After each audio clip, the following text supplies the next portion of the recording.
Wait, didn't we say the main menu was already at the top?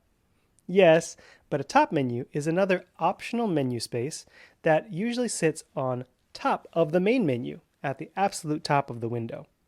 A top menu, also referred to sometimes as a top bar, may be a different color than the main menu or simply sit at the top of the page. You can place it elsewhere, but that's not common. Top menus generally do not have drop-downs, just links to individual pages or posts. The top menu is also usually shown in a smaller font than the main menu because although it's on top, it's more of a secondary, utilitarian menu that doesn't need to be noticed until the visitor needs to do something on your website besides shop.